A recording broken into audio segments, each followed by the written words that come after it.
Kalian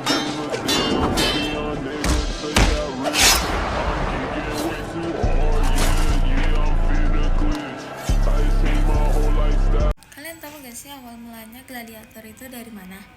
Nah, sekarang akan aku jelasin ya. Awalnya gladiator Romawi kuno. Gladiator Romawi kuno adalah pertarungan profesional kuno yang biasanya memiliki spesialisasi dalam senjata dan jenis baju zirah tertentu. Mereka bertarung di hadapan publik dalam pertandingan terorganisasi yang sangat populer yang diadakan di arena besar yang dibangun khusus di seluruh kekaisaran Romawi dari tahun 105 Masehi sampai 400 Masehi. Karena pertarungan biasanya berakhir dengan kematian, gladiator memiliki harapan hidup yang pendek dan meskipun dalam beberapa hal pertarungan adalah budak, mantan budak, atau narapidana. Tidak diragukan lagi, pertunjukan gladiator merupakan salah satu bentuk hiburan populer yang paling banyak ditonton di dunia Romawi. Nah, pada awalnya itu pertandingan gladiator itu pertama kali pada tahun 264 Masehi adalah untuk memperingati kematian seorang ayah. Kontes resmi berikutnya membuang elemen ini, namun sisa-sisa asal-usul religius tetap ada dalam tindakan menghabisi gladiator yang jatuh. Pertandingan gladiator Romawi merupakan kesempatan bagi kaisar dan bangsawan kaya untuk memamerkan kekayaan mereka, untuk memperingati kemenangan militer, menandai kunjungan pejabat penting, merayakan ulang tahun, atau hanya untuk mengalihkan perhatian rakyat dari masalah politik atau ekonomi pada saat itu.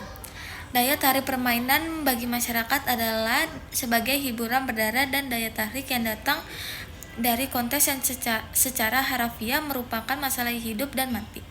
Acara yang sangat populer ditiadakan di arena besar di seluruh kekaisaran Romawi dengan Colosseum yang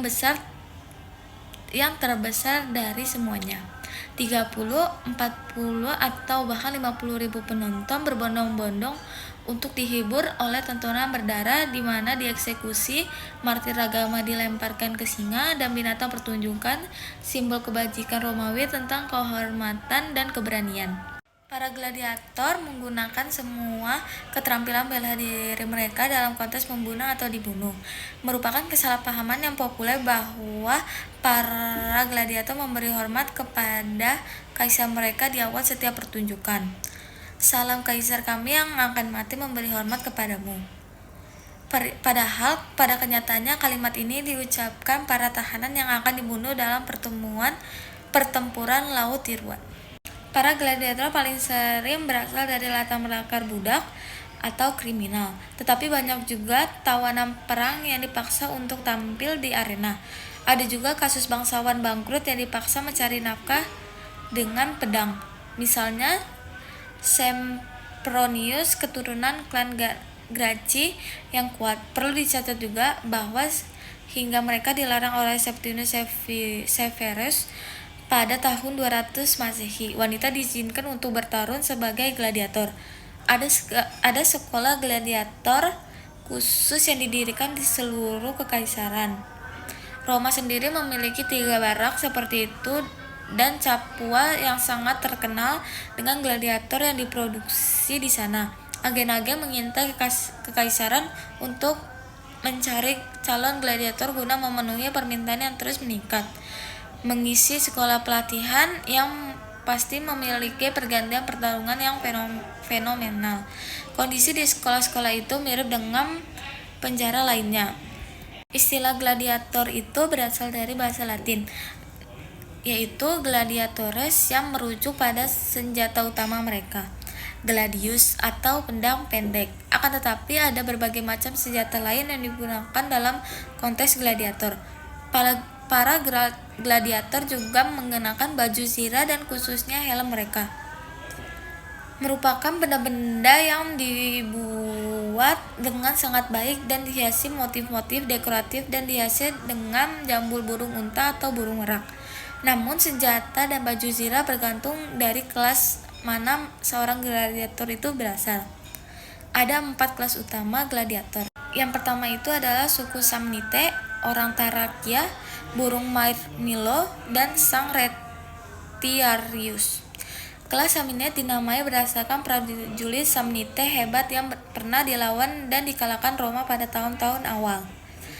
Menariknya, orang Romawi setidaknya pada masa-masa awal menggunakan gladiator dan Samnite sebagai sinonim yang menunjukkan asal-usul alternatif untuk Etruria untuk kontes ini. Yang paling bersenjata lengkap, Samnite memiliki pedang atau tombak, perisai persegi panjang, persegi besar, dan baju besi pelindung di lengan kanan dan kaki kirinya. Gladiator Thracian memiliki pedang pendek lengkung dan perisai persegi atau bundar yang sangat kecil yang dipegang di tangan untuk menangkis pukulan. Gladiator Myrmilo kadang-kadang itu disebut dengan manusia ikan karena memiliki jambul berbentuk ikan di helmnya. Seperti Samnite, ia membawa pedang pendek dan seutum tetapi hanya memiliki baju besi bantalan di lengan dan kaki. Retiarius tidak memiliki helm atau baju besi selain dari bantalan bahu dan ia membawa jaring berbobot. Ia mencoba menjerat lawannya dengan melemparkan jaring dan kemudian menusuknya dengan trisula. Gladiator bertarung dengan kombinasi tertentu, biasanya untuk memberikan kontras antara kelas yang lebih lambat dan lebih bersenjata seperti Myrmilo melawan gladiator yang lebih cepat dan kurang terlindungi seperti Retiarius. Ada banyak jenis gladiator yang lebih rendah dengan berbagai kombinasi senjata dan baju besi dari nama-nama berubah seiring waktu. Misalnya Samnite dari Galia menjadi tidak tepat secara politis ketika negara-negara ini menjadi sekutu. Jenis pertarung lainnya juga termasuk pemanah, petinju, bestiari yang bertarung melawan binatang dalam perburuan binatang buas.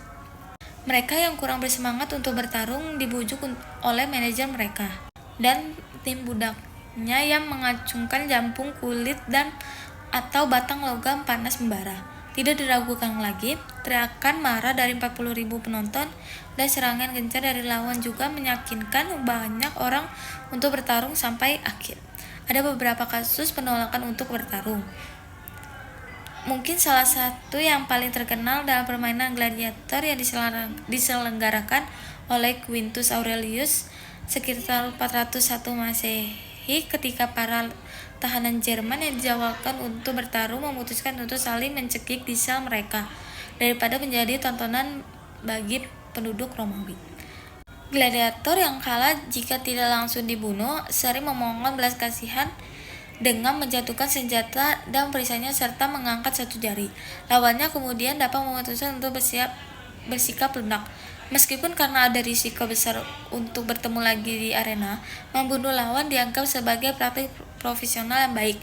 Jika kaisar hadir, maka ia akan memutuskan meskipun orang banyak pasti akan mencoba mempengaruhi keputusannya dengan melambaikan kain atau memberi isyarat dengan tangan mereka. Jempol terangkat, teriakan mite berarti artinya itu lepaskan dia, jempol ke bawah, dan lugulah berarti eksekusi. Para pemenang dalam kontes, khususnya mereka yang telah banyak bertarung, menjadi kesayangan penonton dan seperti yang ditunjukkan oleh grafiti yang masih ada di bangunan Romawi. Mereka sangat populer di kalangan wanita. Kasus perselingkuhan dengan wanita bangsawan dan bahkan kawin lari bukanlah hal yang tidak diketahui. Grafiti dari Pompei memberikan wawasan yang menarik tentang bagaimana para gladiator dipandang oleh masyarakat umum. Oceanus, pilihan pelayanan bar, atau yang lain. Kontes gladiator yang bertentangan dengan kekaisaran baru yang berpikiran Kristen akhirnya berakhir pada tahun 404 Masehi. Kaisar Honorius telah menutup sekolah gladiator 5 tahun sebelumnya, dan puncak dari permainan itu datang ketika seorang biarawan dari Asia Kecil, Telemachus, melompat di antara dua gladiator untuk menghentikan pertumpahan darah dan kerumunan yang marah melempari biarawan itu dengan batu sampai mati. Akibat Honorius secara resmi melarang kontes gladiator. Meskipun pejabat yang dihukum melanjutkan perburuan binatang buas selama sekitar 1 abad, banyak orang Romawi tidak dilakukan untuk menyesalkan hilangnya hobi